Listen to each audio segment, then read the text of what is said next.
안교 교과설 방송을 시작하겠습니다. 이번 주는 제7과 내 이웃을 향한 선교입니다. 우리는 하나님의 선교에서 세 가지 차원의 대상이 있음을 이해하게 됩니다. 그 첫째는 하나님의 차원입니다. 하나님은 인류를 구원하기 위해서 구원의 계획을 스스로 마련하시고 인간에게로 오셔서 함께 하심으로 하나님 선교의 비전과 사명을 제공해 주셨습니다. 인류 구원을 위한 선교에서 사실상 이니셔티브를 가지고 계신 것은 하나님이십니다. 우리가 많이 보았지만 창세기 3장 15절에서 하나님은 여자의 후손은 내 머리를 상하게 할 것이요 라고 말씀하시므로 인류 구원을 위한 메시아를 약속하셨습니다. 그리고 그 약속은 요한복음 1장 14절에서 말씀, 즉 로고스가 육신이 되어 우리 가운데 거하심에 우리가 그의 영광을 보니 라는 그런 말씀 속에서 성취되었죠. 하나님은 그리스도를 보내셔서 구원을 이루셨고 그 그리스도의 희생의 공로로 우리는 구원을 받게 되었습니다. 그리고 또 하나님은 이제 성령을 보내셔서 우리가 하나님과의 관계 속에서 살아가도록 하셨습니다. 자, 이것이 삼위일체이신 하나님의 차원이라고 볼 수 있습니다. 그리고 둘째는 제자의 차원입니다. 인간의 구원을 위한 계획은 하나님께서 직접 마련하셨지만 그들을 구원하기 위한 활동은 하나님의 정의와 공의의 측면에서 인간 대리자들을 통해서 하셔야만 했죠. 그래서 인간으로 오신 하나님이신 예수 그리스도는 제자들을 세우시고 그들에게 선교 사명을 주셨습니다. 우리가 잘 알고 있는 마태복음 28장 19절로 20절에서 너희는 가서 모든 민족을 제자로 삼아 아버지와 아들과 성령의 이름으로 침례를 베풀고 내가 너희에게 분부한 모든 것을 가르쳐 지키게 하라. 고 이렇게 제자들에게 선교 사명을 주셨습니다. 그리고 사도행전 1장 8절에서 오직 성령이 너희에게 임하시면 너희가 권능을 받고 예루살렘과 온 유대와 사마리아와 땅끝까지 이르러 내 증인이 되리라. 이렇게 말씀하셨죠. 자, 예수의 제자들은 그의 이름으로 죄사함을 받게 하는 회개가 예루살렘에서부터 시작하여 모든 족속에게로 전파하기 위한 사명을 받았습니다. 이것이 누가복음 24장 47절의 말씀입니다. 바로 이것이 제자의 차원이라고 볼 수 있는 거죠. 그리고 셋째는 이웃의 차원이라는 것입니다. 자, 하나님 선교는 모든 인류를 구원하기 위한 것이기 때문에 모든 인류가 그 선교의 대상이 되죠. 그래서 요한계시록 14장 6절에서 하나님의 복음은 모든 민족과 종족과 방언과 백성에게 전할 영원한 복음이라고 이렇게 설명합니다. 그리고 여러분 특별히 이 복음은요, 누가복음 19장 10절에 보면요, 잃어버린 자를 찾아 구원하기 위해서 우리의 이웃에게 전해져야 한다는 것입니다. 따라서 하나님의 복음의 셋째 차원은 바로 선교의 대상인 우리의 이웃이다. 이렇게 말씀드릴 수 있습니다. 자, 이렇게 하나님과 제자와 이웃으로 연결된 하나님 선교의 차원들을 생각하면서 이번 주는 특별히 선교의 대상의 차원인 우리의 이웃을 향한 선교의 의미들을 집중적으로 공부하게 됩니다. 여러분, 내 이웃이 누구이며 그리고 그들을 향한 우리의 선교가 어떤 것이 되어야 하는지 성경의 가르침을 통해서 살펴보도록 하겠습니다. 이번 주에 우리는 누가복음 10장에 나타난 율법교사와 예수와의 대화 속에서 내 이웃을 향한 하나님 선교의 가르침을 공부하게 됩니다. 자, 이 내용에서 이웃을 향한 우리의 사랑을 실천하는 선교의 의미를 이해하기 위해서는 먼저 이 이야기의 내용을 살펴볼 필요가 있죠. 자, 우선 율법교사와 예수의 만남에서 이슈가 무엇이었는지를 처음 확인해 보도록 하겠습니다. 자, 그것은 여러분 잘 아시는 것처럼 영생의 조건에 대한 것이었죠.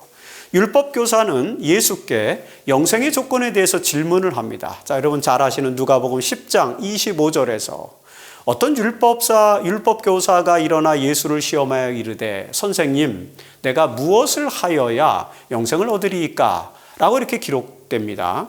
이 장면에서 우리가 주목해야 할 내용들은 무엇일까요? 먼저 이 이야기에 등장하는 인물은 율법교사였다는 것이죠. 여러분, 신약에서 율법 교사는 율법사 또는 서기관, 랍비, 교사, 교법사와 같은 그런 단어로 번역됩니다. 자, 이들은 당시 유대교에서 모세의 율법을 전문적으로 가르치는 종교 지도자들을 말하는 것입니다. 누가복음 14장 3절에 보면요, 예수께서 율법 교사들과 바리새인들에게 이르시되 안식일에 병 고쳐주는 것이 합당하냐 아니하냐라고 이렇게 묻는 내용이 나오죠. 예수는 지금 율법 교사들이 율법의 권위자라는 사실을 인정하면서 그들에게 안식일 규례와 관련된 질문을 하고 있는 것입니다.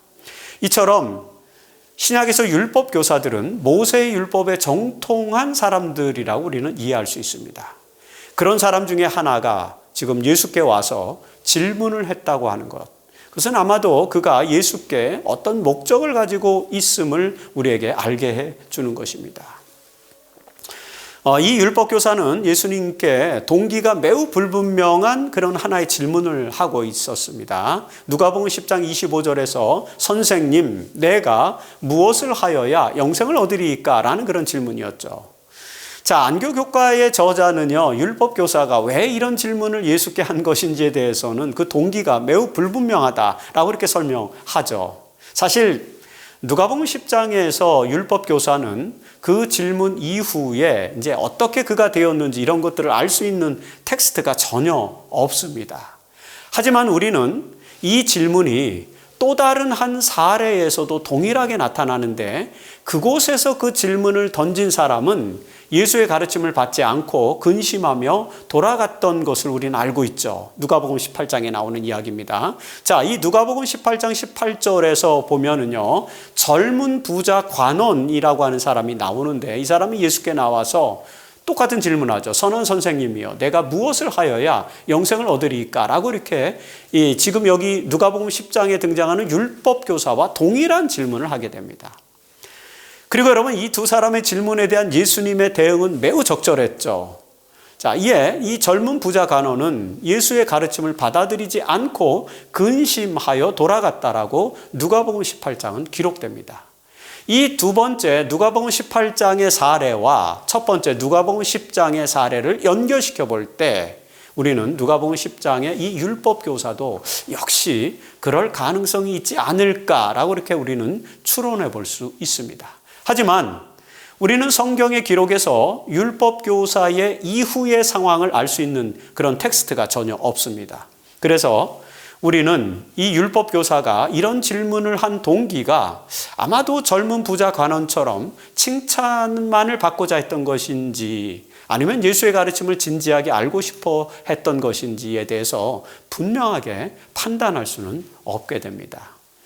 하지만 여기서 한 가지 중요한 것은요, 누가복음 10장에 기록된 율법 교사의 이야기는 네 복음서 중에서 오직 누가복음에만 등장한다는 것입니다.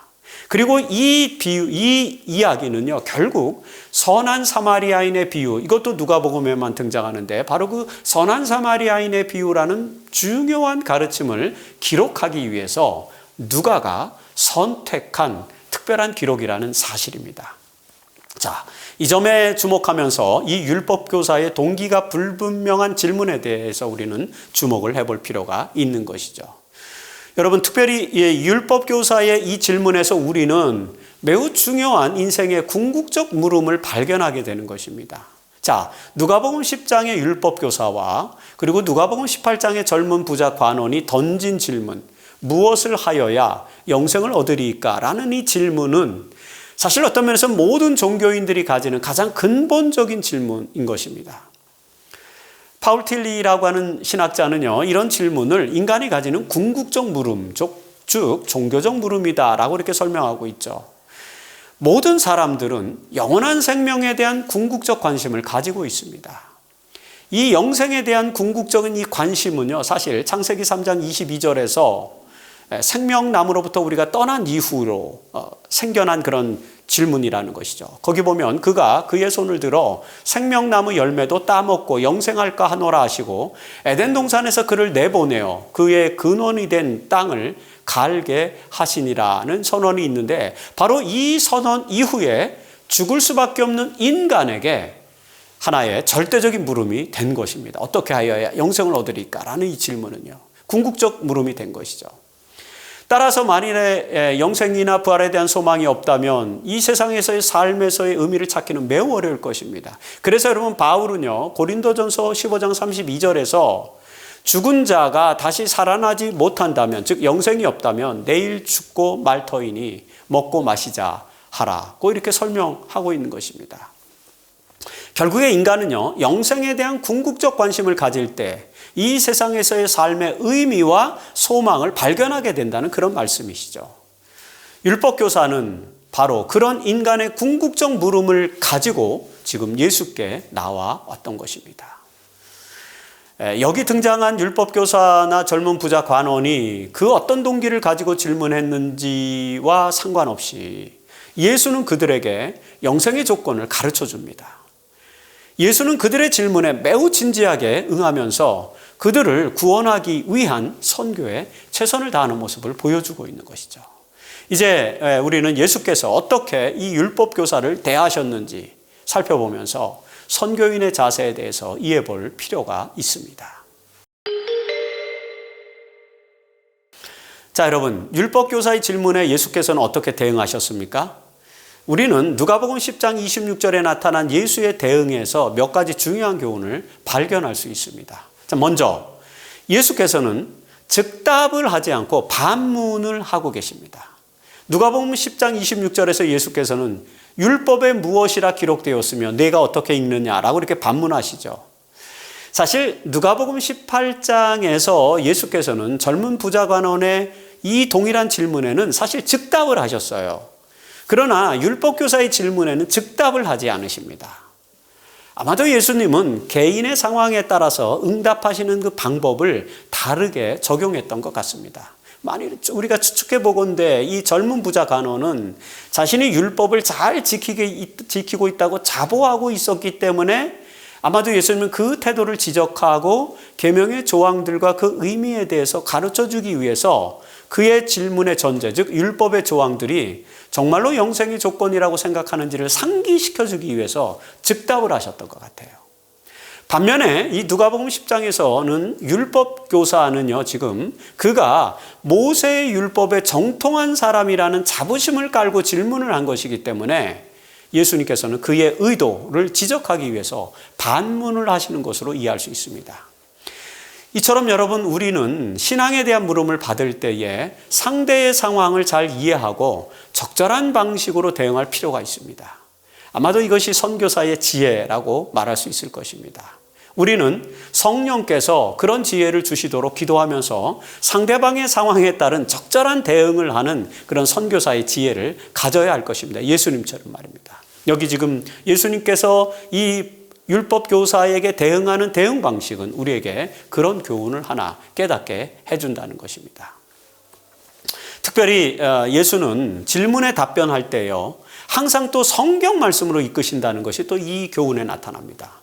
자, 율법 교사에게도 이렇게 모세의 율법에 무엇이라 기록되었는지, 그리고 그것을 네가 어떻게 읽는지 이렇게 반문하시지 않습니까? 이렇게 해서 그로 하여금 성경을 다시 한번 상기하도록 이끄시는 것입니다. 사실 예수님의 생애에서 이 성경으로 이끄는 사례들은 지속적으로 나타나고 있죠. 요한복음 6장 46절에는요, 선지자의 글에 그들이 다 하나님의 가르치심을 받으리라 기록되었은즉 아버지께 듣고 배운 사람마다 내게로 오느니라고 이렇게 기록하면서 선지자의 글이라는 성경 말씀을 사용하는 것입니다.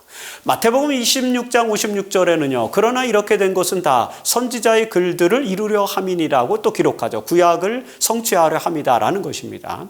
그리고 누가복음 24장 27절에서는요, 이에 모세와 모든 선지자의 글로, 즉 구약으로 시작하여 모든 성경, 구약 성경에 쓴 바 자기에 관한, 예수님에 관한 것을 자세히 설명하시니라고 이렇게 기록합니다.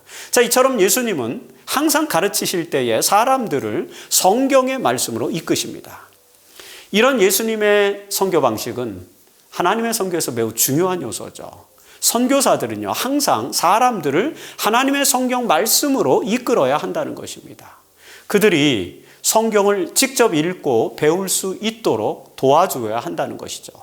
그렇게 함으로써 그들이 직접 성령의 음성을 들을 수 있는 기회를 제공하는 것. 이것이 선교사가 갖춰야 될 굉장히 중요한 방법이다라는 것입니다. 예수님은요, 여기 누가복음 10장에서 율법 교사에게 그렇게 하셨던 것입니다. 그리고 여러분, 영생에 대한 궁극적 질문을 가진 사람들에게 성경을 읽도록 이끄는 것이 왜 중요할까요? 네, 그것은 바로 성경이 그 영생을 가르쳐주는 하나님의 직접적인 말씀이기 때문입니다. 우리가 잘 아는 것처럼 요한복음 5장 39절에서 예수님은요, 너희가 성경에서 영생을 얻는 줄 생각하고 성경을 연구하거니와 이 성경이 곧 내게 대하여 증언하는 것이니라고 말씀하십니다. 성경에서 영생을 얻는 줄 생각하라는 거죠. 디모데후서 3장 16절에서 바울은 모든 성경은 하나님의 감동으로 된 것이기 때문에 교훈과 책망과 바르게 함과 의로 교육하기에 유익하다라고 이렇게 설명합니다. 자, 이처럼 성경은요, 하나님의 말씀으로서 진리를 배울 수 있는 유일한 매체입니다. 그래서 여러분 사도행전 17장 11절에 보면요, 베레아에 있는 사람들은 간절한 마음으로 말씀을 받고 날마다 성경을 상고하였다라고 이렇게 기록하고 있죠. 이처럼 성경을 읽고 연구하면 우리는 영생에 이르는 길을 발견할 수 있습니다.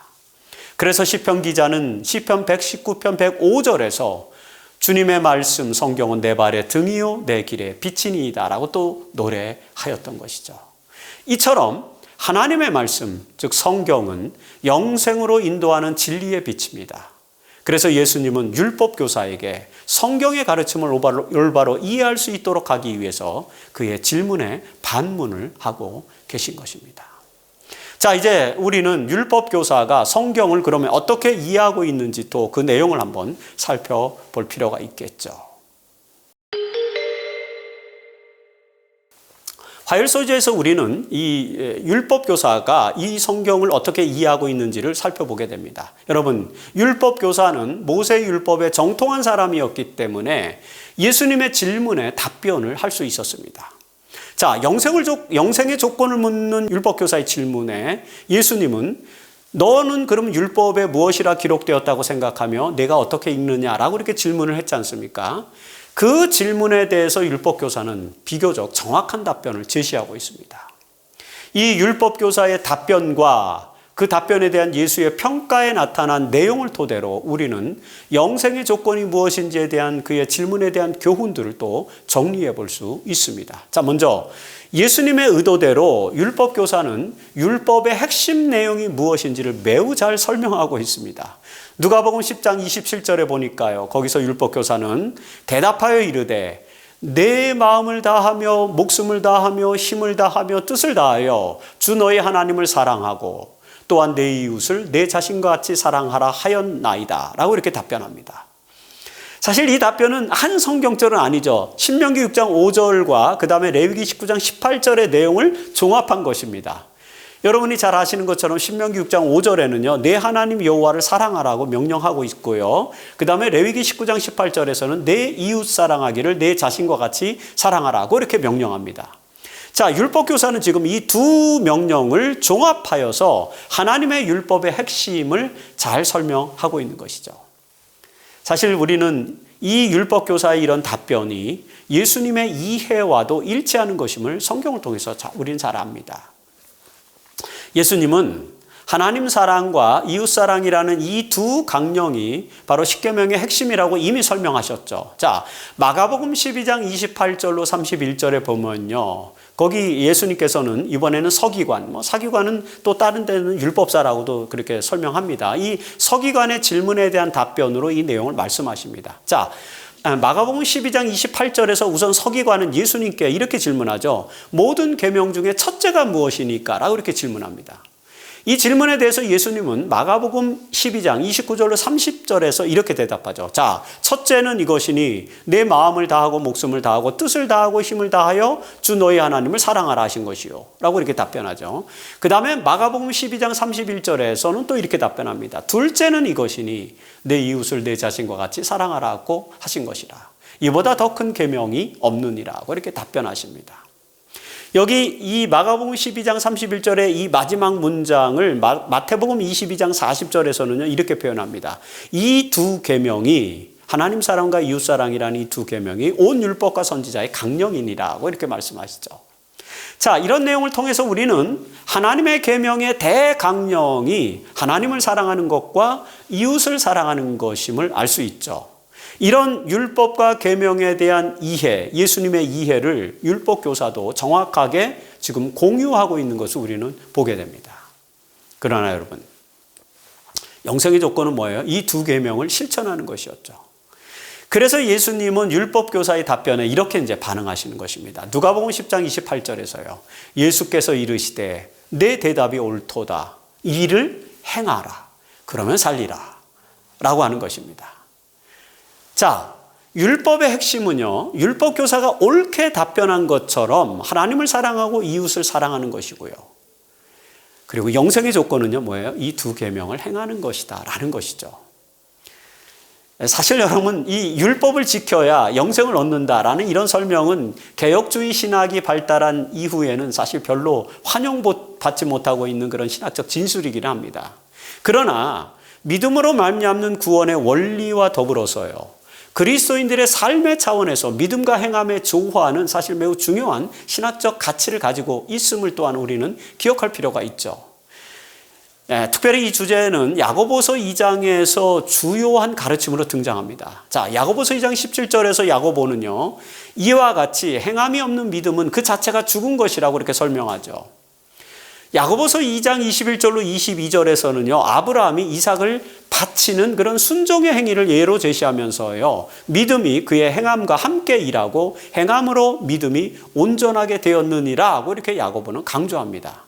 그리고 그 다음에 이어지는 24절과 25절에서는요, 이번에는 이제 라합의 사례를 들면서 야고보는 또한 영혼이 없는 몸이 죽은 것 같이 행함이 없는 믿음은 죽은 것이니라고 또 강조하기도 하죠. 여러분, 야고보는 지금 믿음과 행함은 하나이며 믿음은 행함으로 나타난다라고 이렇게 가르치는 것입니다. 그래서 야고보서 1장 27절에서 또 야고보는 하나님 아버지 앞에서 정결하고 더러움이 없는 경건은, 자, 그리스도인의 경건은 뭐라고요? 네, 곧 고아와 과부를 그 환난 중에 돌보고 또한 자기를 지켜 새 속에 물들지 아니하는 그것이니라고 이렇게 교훈합니다. 여러분, 진정한 종교적 경건은 바로 말씀을 행하는 자가 되고 듣기만 하여 자신을 속이는 자가 되지 말아야 한다고 또 야고보서 1장 22절은 또 설명하죠. 이런 원리는요, 예수님의 답변에서 잘 드러나는 것입니다. 내가 가서 이같이 행하라 라고 하는 그런 답변이죠.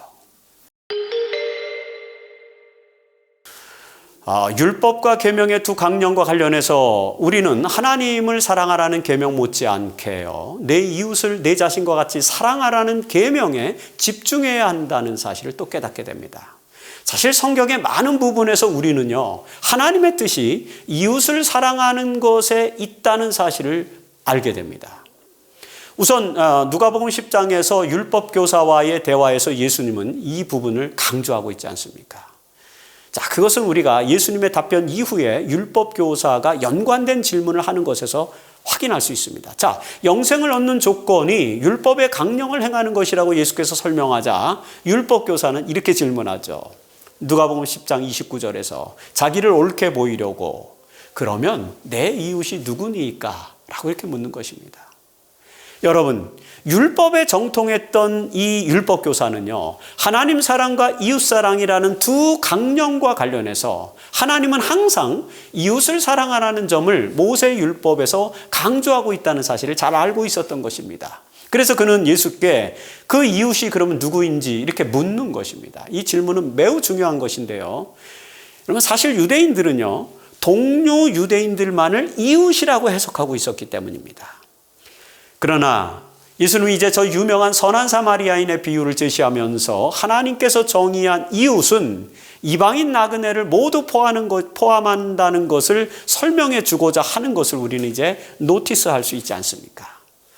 자, 누가복음 10장 36절로 37절에서 누가 강도 만난 자의 이웃이 되겠느냐라는 이 질문에 율법교사는요, 자비를 베푼 자니다라고 이렇게 답변합니다. 그리고 예수님은 가서 너도 이와 같이 하라고 또 말씀하셨죠. 자, 여러분, 내 이웃을 내 자신과 같이 사랑하는 것은요, 바로 모든 사람들에게 자비를 베푸는 것임을 예수님은 지금 가르치고 있는 것을 우리는 확인해야 되는 것입니다. 특별히 여러분, 야고보는요, 또 내 이웃을 사랑하기를 내 몸과 같이 하라, 이것이 최고의 법이라고 이렇게 강조하죠. 이 야고보서 2장 8절에 이 내용이 나타납니다. 너희가 만일 성경에 기록된 대로 내 이웃 사랑하기를 내 몸과 같이 하라 하신 최고의 법을 지키면 잘하는 것이거니와 라고 이렇게 기록하지 않습니까? 여러분, 내 이웃을 내 몸과 같이 사랑하는 것이 최고한 법이라면 이렇게 하는 것은 어떤 것일까요? 그것이 야고보서 2장 15절로 17절에 또 나타납니다. 만일 형제나 자매가 헐벗고 일용할 양식이 없는데 너희 중에 누구든지 그에게 이르되 평안히 가라, 덥게 하라, 배부르게 하라 하며 그 몸에 쓸 것을 주지 아니하면 무슨 유익이 있으리요? 이와 같이 행함이 없는 믿음은 그 자체가 죽은 것이라고 야고보는 설명하죠. 여러분, 이 말은 이웃에게 자비를 베풀어야 한다는 예수님의 가르침과 일치하는 그런 가르침입니다. 자비, 다시 말해서 사랑은요, 하늘과 땅에서 하나님의 정부의 기초를 이루는 원칙이라고 화이트부인은 또 설명하죠. 그러므로 그것은 그리스도인의 품성의 기초가 되어야 한다고 화이트부인은 실물교훈 49페이지에서 강조합니다. 우리가 하나님 선교에 참여하는 것은 바로 이런 하나님의 사랑의 원칙을 실천하는 것, 즉 이웃에게 자비를 베푸는 것임을 우선 기억할 필요가 있습니다. 그리고 여러분, 우리는 신구약 성경에서 하나님을 사랑하는 마음을 드러내는 것이 결국에는 이웃을 사랑하는 것에 있다는 가르침을 여러 군데서 확인할 수 있습니다. 여러분이 가지고 계신 안교교재 7과에서도 이렇게 제시된 것처럼요, 갈라디아 5장 14절에 보면은요, 바울은 온 율법은 결국 내 이웃 사랑하기를 내 자신같이 하라 하신 한 말씀에서 이루어졌다라고 이렇게 표현하고 있지 않습니까? 그리고 요한일서 4장 20절로 21절에서 사도 요한은 누구든지 하나님을 사랑하노라 하고 그 형제를 미워하면 이는 거짓말하는 자니 보는 바 그 형제를 사랑하지 아니하는 자는 보지 못하는 바 하나님을 사랑할 수 없느니라. 우리가 이 계명을 주께 받았나니 하나님을 사랑하는 자는 또한 그 형제를 사랑할지니라고 이렇게 또 강조합니다. 자, 이처럼 하나님 사랑과 이웃 사랑은 두 명령 같지만 사실 하나의 계명인 것입니다. 그래서 여러분, 미가서 6장 6절로 8절에서는 우리가 하나님께 나아가는 것은 번제나 예물이 아니라 오직 정의를 행하며 인자를 사랑하며 겸손하게 내 하나님과 함께 행하는 것이라고 또 이렇게 호소를 합니다. 여러분, 우리의 이웃에게 정의를 행하고 그들을 사랑하고 겸손하게 그들에게 행하는 것이 바로 하나님의 계명을 지키며 그분께 나아가는 것이라는 사실을 우리는 꼭 기억해야만 하는 것입니다. 예수님께서 율법교사에게 그렇게 이웃사랑을 실천하라고 말씀하시면서 그것이 바로 영생의 조건이라고 설명하고 계시는 것입니다. 그렇다면 여러분, 오늘날 우리의 이웃은 누구일까요?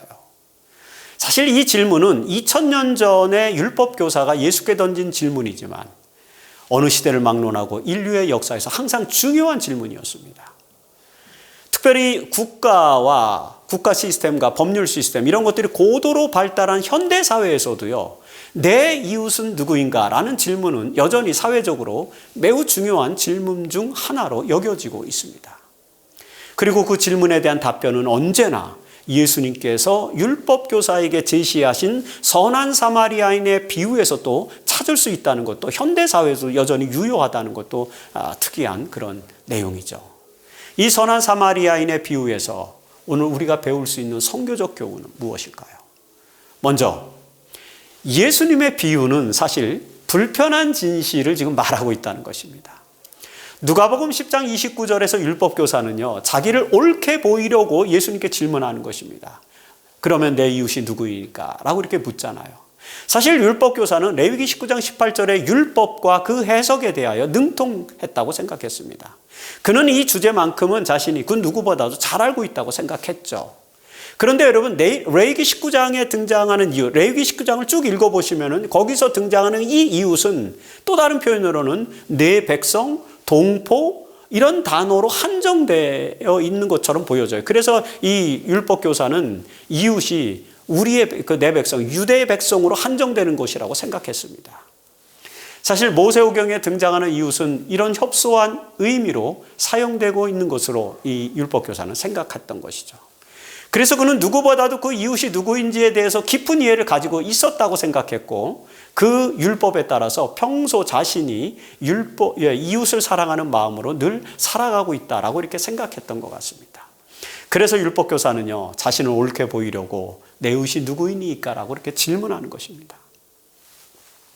사실 이런 내용들은 누가복음 18장에서 젊은 부자 관원이 이것은 내가 어려서부터 다 지켰습니다라고 답변하는 것과 비슷한 그런 종교적인 태도를 보여주는 것이죠. 그러나 여러분, 예수님의 답변은 율법 교사가 전혀 생각하지 못했던 놀라운 비유로 제시되고 있습니다. 자, 누가복음 10장 30절로 35절에는요, 선한 사마리아인의 비유로 알려진 매우 충격적인 비유가 제시되죠. 거기에는 제사장과 레위인과 그리고 사마리아 사람이 등장합니다. 사실 예수님은 이 비유 속에서 아주 고도의 레토릭, 수사법을 지금 사용하고 있는 것이거든요. 이 이야기를 들으면서 율법교사는 유대인을 대표하는 제사장과 레위인은 아마도 그렇게 할 수밖에 없었다라고 판단했을 거예요. 왜냐하면 레위기 22장 4절로 6절에 보면은요, 시체의 부정에 접촉된 자는 저녁까지 부정하기 때문에 죽은 것처럼 보이는 강도를 만난 자를 레위인이나 제사장은 피해 가야만 했던 것이라고 그는 생각할 수 있었습니다. 그는 사실 율법을 그렇게 해석해 왔던 것이죠. 그런데 세 번째로 등장하는 사람이 평범한 유대인이 아니라 사마리아 사람이었다는 사실에서 이 율법 교사는 아마 충격을 받았을 것입니다. 사실 그 순서로 보아서 이제는 제사장이 나왔고 그 다음에 레위인이 나오니까 그 다음에는 이제 평범한 유대인이 언급될 차례입니다. 그런데 예수님은 그런 상식을 뛰어넘어서 유대인들이 이웃으로 보지 않는 사마리아 사람을 등장시키는 것입니다. 그런데 그는 강도 만난 자를 지나치지 않고 그의 목숨을 살려주게 되었다는 것이죠. 자비를 베풀었다는 것이죠. 자, 바로 이 이야기의 도약, 비약에서 예수의 가르침의 위대함이 있던 것이죠. 예수님은 율법교사의 상식을 뛰어넘는 통찰력을 지금 보여주는 것입니다. 여러분, 예수님은 진정한 이웃이란 자비를 베푼 자라고 가르치고 있죠. 누가복음 10장 36절에서 예수님은 율법교사에게 내 생각에는 이 세 사람 중에 누가 강도 만난 자의 이웃이 되겠느냐라고 이렇게 물으십니다. 자, 율법교사는 사마리아 사람을 단 한 번도 이웃이라고 생각해 본 적은 없었어요. 그렇지만 율법에 능통했던 그가 이 이야기에서만큼은 자비를 베푼 자가 강도 만난 자의 이웃이라는 사실을 부인할 수 없었던 것이죠. 그래서 그는 율법교사는 누가복음 10장 37절에 보면 자비를 베푼 자니다라고 이렇게 옳게 답변하는 것입니다. 아마 이 답변만큼은 솔직한 것이었던 것 같습니다. 그러나 여러분, 그가 이 말씀을 받아들이고 이웃을 사랑하는 예수의 제자가 되었는지는 알 수가 없죠. 그렇다면 우리는 어떻습니까? 이 비유에서 예수님께서는 이런 교훈으로 마무리합니다. 누가복음 10장 37절에서 예수께서 이르시되 가서 너도 이와 같이 하라고 교훈하시는 것이죠. 자, 이 교훈은 하나님의 선교에서도 유의미한 권고가 됩니다. 우리는 이웃을 내 몸과 같이 사랑해야 합니다. 이웃을 사랑한다는 건 그들에게 자비를 베풀어야 한다는 것이죠. 영혼을 구원하기 위해서 자비를 베푸는 이 사마리아인과 같은 삶이 선교사의 삶이 되어야 한다는 것으로 우리는 적용할 수가 있는 것입니다. 우리 모두 하나님의 선교사가 되어서 전 세계 모든 이웃에게 자비를 베푸는 삶을 살기 위해 기도하고 노력해야 한다는 것이 선한 사마리아인의 비유에서 선교적으로 우리가 받을 수 있는 중요한 교훈이라는 사실을 기억하시기를 간절히 바랍니다. 이번 주에 우리는 내 이웃을 향한 선교에 대해서 살펴보았습니다. 모세율법에 정통한 율법교사는 자기를 옳게 보이기 위해서 예수께 영생의 조건에 대해서 물었고요. 그 질문에 대해서 예수께서는 내 이웃을 내 몸과 같이 사랑하라는 율법을 이끌어 내셨습니다. 그리고 그 이웃이 누구인지에 대한 놀라운 통찰력을 제공해 주셨죠. 우리의 이웃은 이 세상에 사는 모든 사람들입니다. 특별히 어려움을 당한 사람들은 우리가 돌봐야 할 특별한 이웃들이죠.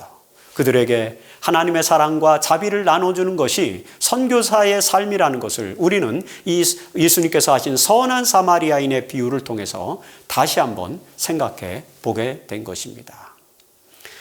엘렌 화이트는 교회 증언 2권 25페이지에서 이렇게 호소합니다. 하나님 앞에서 정결하고 더러움이 없는 경건은 이것이다. 곧 고아와 과부를 그 환난 중에 돌아보고 또 자기를 지켜 세속에 물들지 아니하는 이것이니라. 좋은 열매는 그리스도께서 우리에게 맺으라고 요구하시는 것이다. 선한 말, 자선의 행위, 가난한 자와 고통당하는 자를 동정하는 것이다. 정의와 자비와 자선의 행위는 하늘에서 노래가 된다. 가난한 자를 구제하고 고통당하고 압제받는 자를 동정하고 고아를 가까이 할 때에 그대는 예수와 더 긴밀한 관계에 들어간다.